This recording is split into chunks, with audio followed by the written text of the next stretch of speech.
Hey everyone, Jennifer again.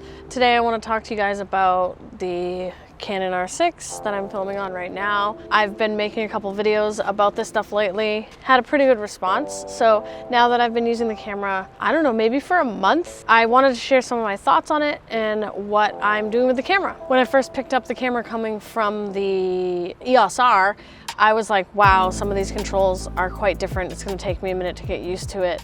I actually got used to it really quickly. I really liked on the EOS R how I could toggle by pushing on the wheel. It wasn't really a wheel. And when I went to the R6 and I had to spin the wheel, I was kind of like, ooh, but I got used to it really, really fast. And I also love that I can change the settings if I'm looking through the EVF or on the screen. I can change the ISO, the shutter speed by just turning dials, and it actually shows you a little icon picture that's coded like a yellow-orange color. That makes it easy for you to see, if you're looking through IVF, which one is my ISO again, and you can and obviously you'll get used to it over time, but it does take a minute to get used to. On the EOS R, I was very much relying on the screen, and I actually could change my settings really fast. And I know that sounds crazy to go tapping the screen just to change your ISO in an instant when you're in the middle of a photo shoot, especially with portraiture. I actually got really used to doing that fast. So what's cool is that the EOS R did have things that were sort of, people are like, why would they do it this way? Like that slidey bar and stuff that was kind of annoying. But I got so used to using an annoying body that I can't believe how easy the R6 is to operate. I have a wedding this weekend. I'm shooting some hybrid photo video, which is probably going to pose a challenge, as everybody knows who has had any conversation about hybrid coverage.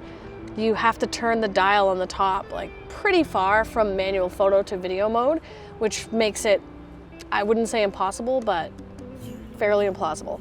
I do have a dedicated video person that I hired to shoot my highlight in case I'm like, I can't do this. So this is kind of like a dry run for me. I personally do like to, if I have a full wedding day, even if it's just a highlight, I do like to have another person shooting that, somebody on a gimbal who can sort of get the shots that I'm looking for. This Saturday, I am going to do some hybrid just to see. I also want to see how the video looks out of this camera. I've already used it. My last video that I posted on the channel was with the R6, and I've already color graded it, and it looked amazing. I was honestly blown away.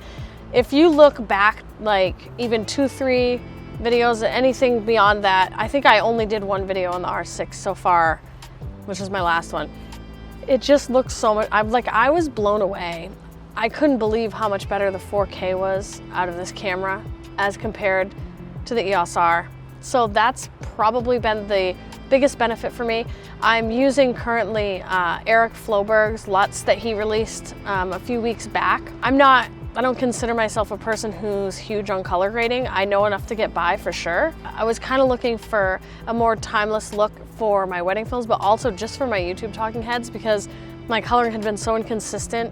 It took me a while to grasp that concept. I haven't been like traditionally trained or taken any courses on coloring. I watched Eric's video where what I liked was he didn't just release the LUTs, he released a video explaining the entire process, like click by click on what you should do to make them look right. And I colored my video while watching it, and it actually came out really good. I thought that was pretty awesome. I'm really excited to start making my stuff look more professional in that way. And I think that was probably one of the biggest lacking things about my work, and I'd like to have some consistency. And I find his LUTs to be a little less stylized and a little more real to life, which I tend to like that stylized look, but I don't think it stands the test of time, and I don't know that wedding clients want a stylized look. I think most people want it to look like what it looked like in real life and just look a little more cinematic. The other thing that absolutely blew my mind on this camera was the autofocus. I didn't know if it was going to be like so much better that I was really going to care. And I think at the time when the EOS R came out, the autofocus was, I don't know if it was revolutionary, but for Canon going from the SLR, it certainly was good. Better, I guess. This autofocus has made my life so much easier. I feel like I don't need to necessarily worry about the autofocus when I'm shooting. I'm just focused on the scene, and it makes it so much easier for me to just use the tool the way that it's meant to be used and capture great images. I am a portrait photographer by nature, and I like to take pictures of kids sometimes. Sometimes I do get hired to take pictures of kids. And I think that's one of the best ways to kind of see what your camera can do in terms of autofocus and your lens. It's also a good way to just get practice in before you go and do like a wedding, because if you're photographing little kids running around, there's not a whole lot that can be harder to capture than that. This past week I was on vacation and I went to visit some family members out of state, and my nephew, who is almost 2, he's running around in his grandfather's house, you know, playing and whatnot. And I took a lot of pictures because I don't get to see him very often. It was pretty dark in there too. It was probably like, in ways, one of the worst case scenarios, because we were in like a dark room with the blinds drawn and actually only one window. And we did have some light coming in the window, and I'll show some of those images. I had the 35 RF, I think it's the 1.4. It's on the lens right now. I'm sorry if it's not the 1.4. I'll put it up on the screen. I was using that lens and I got some really great memories captured, and it was just so easy. And I just thought my EOS R probably wouldn't even focus in this room at this darkness right now. So yeah, I'm super impressed with it, and I just know I'm going to really enjoy myself at this wedding on Saturday using this camera. I'll certainly create some content around that and what I thought about using the EOS R, the R6 at a wedding. And I'm hoping for it to be a lot easier for me than using the EOS R. And the funny thing is, I still love that camera so much. I grew so attached to that camera. I've been shooting with it for, I don't know, at least 2 years. At least, maybe coming up on 3. It's pretty near and dear to my heart, I'm not gonna lie. I still got a couple of them that I plan to keep for now.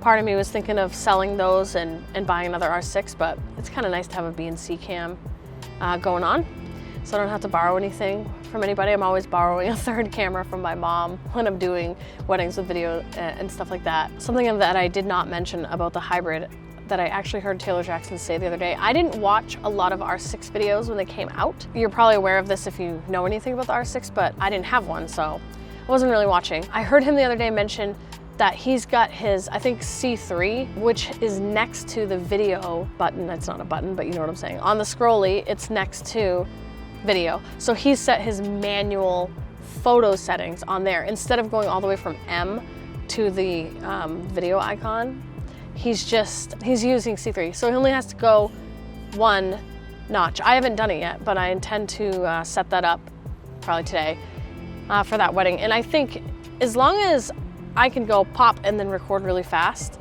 I think that it's possible. It might not be so bad. But I will for sure let you know. I know a lot of people in the wedding space kind of are freaked out about hybrid and kind of afraid of it. And one thing that I do love about Taylor Jackson is that he teaches like a lot of business stuff to photographers, and he's always saying, if you want to stand out in your market, you've got to do video. I love video, so for me that's really exciting. I would love to feel really good coming out of that and be able to say to somebody, you can do it, check it out, try it out. I just realized my shutter speed's completely wrong. Hey! I've got a little, I can't tell which direction I'm going. Got a little Tiffin ND on here. This lens looks absolutely amazing. That was the other thing that I wanted to talk about. Wait, a little up. There we go. The other thing that I wanted to talk about was this 35mm. When this lens came out, I watched a couple videos. It's been at least a year, if not a year and a half now. And I wasn't really impressed with what I saw. And it is like only $500. So I feel like with Canon, it's very hard sometimes to decide and see which lenses around the $500 to $800 price range are going to be decent and which ones are going to suck. My mother actually bought this lens. It's actually not mine, it belongs to my mom. She bought this lens and I was like, hey, do you mind if I try it out? And I took it out one day and I was like, I hate this. I think it's a piece of crap. I think it should be like a $200 lens. I don't know what happened that day. Obviously it wasn't the lens's fault. I think I just took it into some circumstances that it didn't exactly shine. And also you could blame that on the camera too, because I believe it was a little bit lower light of a situation. I actually asked for it again because I felt like I needed it for something. And I was like, wow, this lens looks absolutely amazing. I've been borrowing it constantly from her. We both have like massive Canon kits. I mean, she doesn't really ask me for anything, but I'm constantly borrowing stuff from my mom. Thanks, Mom. I appreciate it. So anyway, I think this is going to be my main lens. I know this is going to be my main lens. I'm no longer using the 24-70 at all. I was going to upgrade, and after seeing what I can do with this 35, and I obviously have my 70-200, I don't need anything else. Some people might be like, oh, you need a 50 or an 85. I really don't. I don't mind being kind of right in there with my clients. And this lens is not the best for like way back wide, but it's really good for like medium all the way into a close-up. It's like very much shining in that area. And I'm pretty hands-on. I'm less of a fly on the wall photographer, so I don't really need to be like way back in the 85. And the old EF 85 that I used to love isn't really functioning for me anymore. It's too slow, and it just has some issues, even though it looks beautiful when it's working out well. It's not good for a wedding situation. And I'm sure if I had the RF 50, I'm assuming it's a 1.2, you know, if I was rich, I would probably give that a wing ding, but I'm used to being stuck in small spaces at weddings, so having a 35 1.4 is like bread and butter for me. Otherwise, I'll stick on my 70-200, and that's it. Well, I guess that's enough said. I will definitely get some behind the scenes footage, and I will be talking about the R6 for weddings next week, provided that I can pop something off in time after doing that wedding. Thanks for watching, guys. Peace.